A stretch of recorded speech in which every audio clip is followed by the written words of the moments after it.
ओम शांति।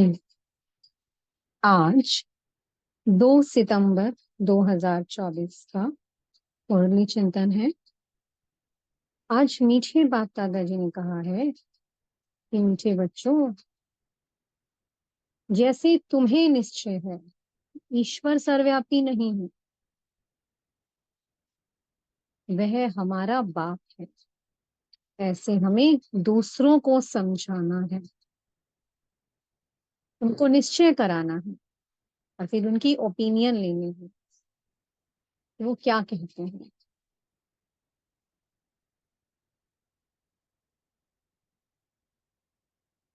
बाबा ने कहा ये पॉइंट कि परमात्मा सर्वव्यापी नहीं है, ये आपको अच्छे से समझाना है। अब हम उनको हम ऐसे समझा सकते हैं कि परमात्मा सर्वव्यापी कैसे हो सकता है। कन कन में भगवान को कह दिया है, क्या ऐसा संभव है?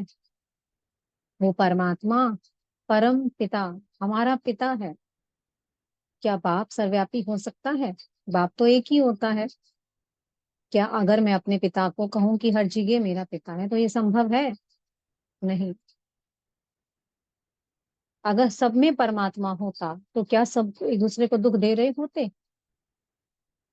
कोई किसी को मार रहा है, कोई किसी को काट रहा है, कोई किसी का हक ले रहा है, कोई दुख दे रहा है, तो क्या उनमें परमात्मा नहीं है? तो ये सब बातें सिद्ध करती हैं कि परमात्मा सर्वव्यापी नहीं है, वो एक है।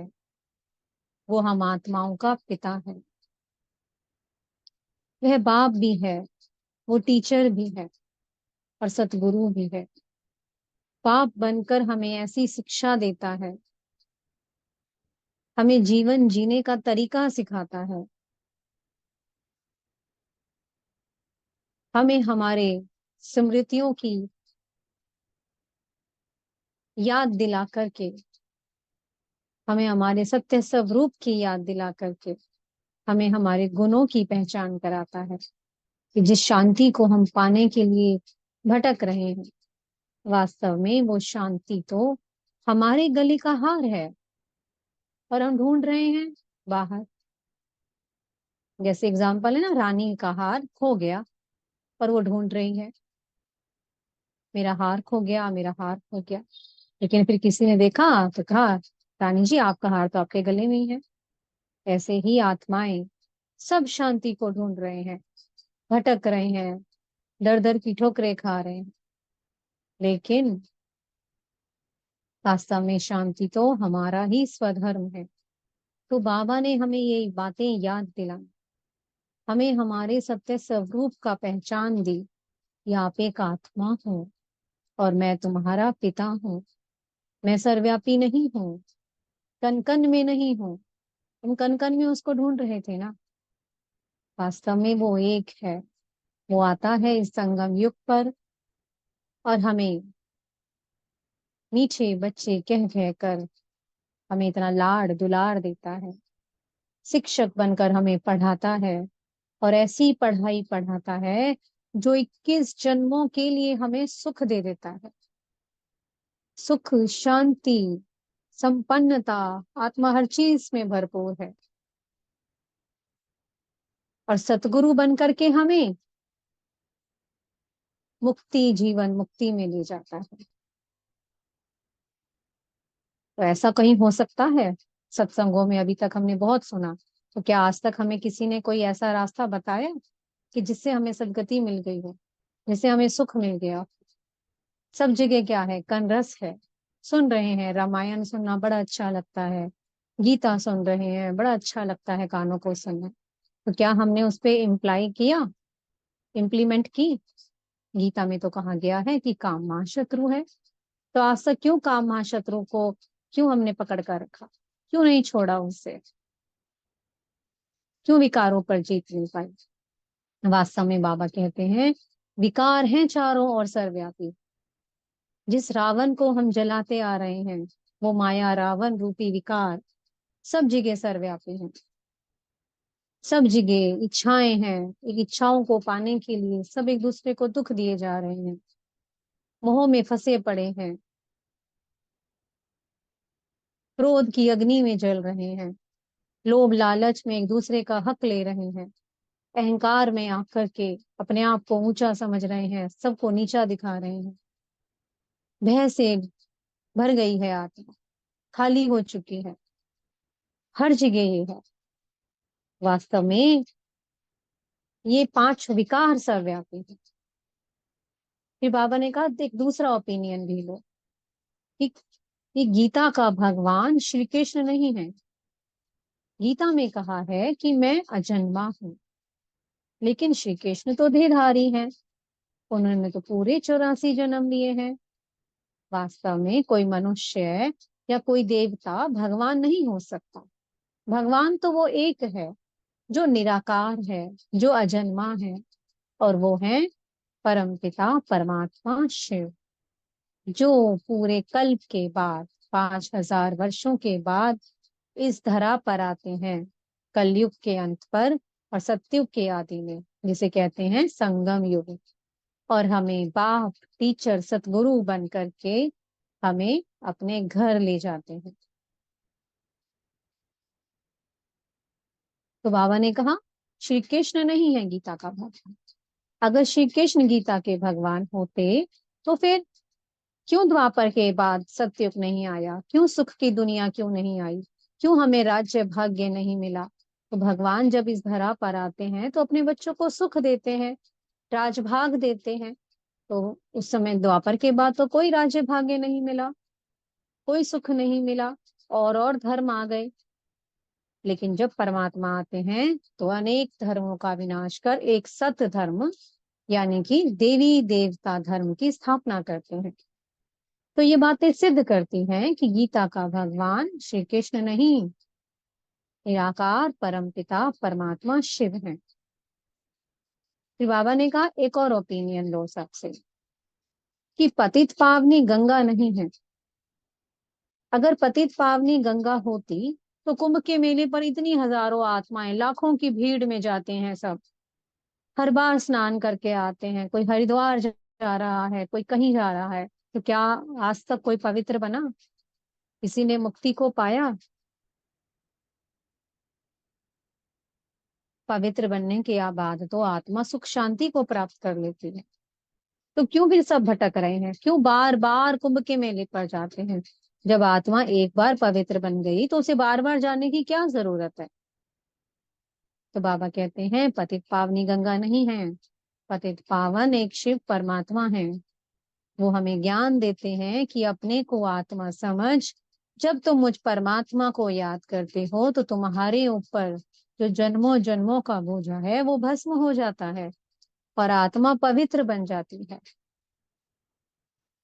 जो सदा पवित्र रहता है, जो पवित्रता का सागर है। क्योंकि वो कभी शरीर में नहीं आता, वो एवर प्योर है। जो एवर प्योर है वही तो पवित्र बनाएगा ना। तो इसलिए बाबा कहते हैं बार बार मामेकम याद करो, सिर्फ एक मुझको याद करो। इस पुरानी दुनिया में जो कुछ आप देख रहे हो सब कुछ भूल जाओ, सिर्फ एक मुझे याद करो। उस सुख की दुनिया को याद करो जो मैं लेकर के आया हूँ। इसके लिए बाबा कहते हैं जैसे पुराना मकान तोड़ करके हम नया मकान बनाते हैं, तो पुराने मकान में बुद्धि जाती है हमारी कि अरे पुराना मकान टूट रहा है, कैसे होगा कैसे नहीं होगा। तो हमारी बुद्धि किस में चली जाती है, नए मकान की ओर, कि हमारा बहुत अच्छा घर बनने जा रहा है। तो बाबा कहते हैं अब इस नए घर को याद करो। अब ये पुरानी दुनिया विनाश होनी है, सब कुछ खत्म होना है। उस नई सतयुगी दुनिया को बार बार याद करो। बाबा हमें आते हैं तो ऐसा राजयोग सिखाते हैं जिससे हम 21 जन्मों के लिए सदा सुखी हो जाते हैं।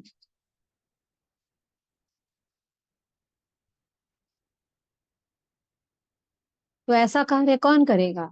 किसी ने किया आज तक? वो बेहद का पिता ही आता है तब करता है। फिर बाबा ने कहा कि पूछो। बाबा अपने बच्चों से ऐसी कौन सी बात पूछते हैं जो दूसरा कोई नहीं पूछता है?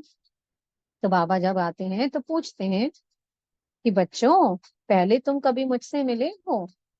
तो जो बच्चे समझ जाते हैं अच्छे से, तो वो क्या आंसर देते हैं, बाबा हाँ, हम 5,000 वर्ष पहले मिले थे। और जो नहीं समझते वो मौन जाते हैं। तो इसलिए क्या समझानी मिलती है हमें कि बाबा हर 5,000 वर्ष के बाद इस कल्प के अंत पे यानी कि संगम युग पे आते हैं और हमें राजयोग सिखा करके हमें फिर से जो हम पतित बन गए थे हमें पावन बना करके मुक्ति जीवन मुक्ति में ले जाते हैं। इसलिए बाबा कहते हैं सिर्फ एक मुझे याद करो। इसलिए कोई गीति कविताएं वगैरह नहीं सुनाते बाबा, सिर्फ शांति में बैठ जाओ और मुझे याद करो। चलते फिरते उठते बैठते शांति में रह करके बस बाबा को याद करते रहो। मीठे सदगुरु जी ने आज वरदान दिया है, ब्राह्मण जन्म की विशेषता को नेचुरल नेचर बनाने वाले सहज पुरुषार्थी भव। ब्राह्मण जन्म यानी कि उच्च कोटि का जन्म,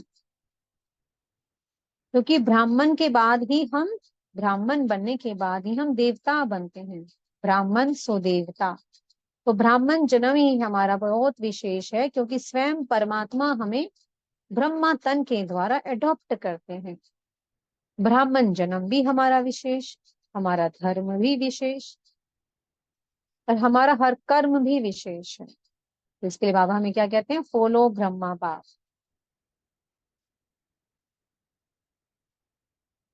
ब्राह्मणों की नेचर क्या है, सबको सुख देना, सबको देते जाना। तो इस ब्राह्मण जन्म में ही बाबा हमें सिखलाते हैं कि अब आप देवता बनने जा रहे हो। देवता बनना माना देना, जो देने वाली आत्मा। और वो आत्माएं कौन होती हैं, बहुत विशेष होती हैं, जो सबको देती ही रहती हैं, कभी किसी से कुछ लेती नहीं है। सबको शुभ भावनाएं देते जाओ, सबको दुआएं देते जाओ। सामने कोई कैसा भी है, कैसे स्वभाव संस्कार का है, कुछ नहीं देखना है। सिर्फ क्या देखना है, आत्मा भाई भाई की दोस्ती। ये आत्मा भी सतोगुनी है, पुण्य आत्मा है, महान आत्मा है, देवी देवता घराने की आत्मा है, मेरी बाबा का बच्चा है। तो बाबा कहते हैं ऐसे ही फिर आप स्मृति स्वरूप से समर्थ स्वरूप बन जाओगे। मैं शांत आत्मा हूँ, ब्राह्मण कुलभूषण आत्मा हूँ। तो ये स्मृतियां ही हमें समर्थ बनाती हैं।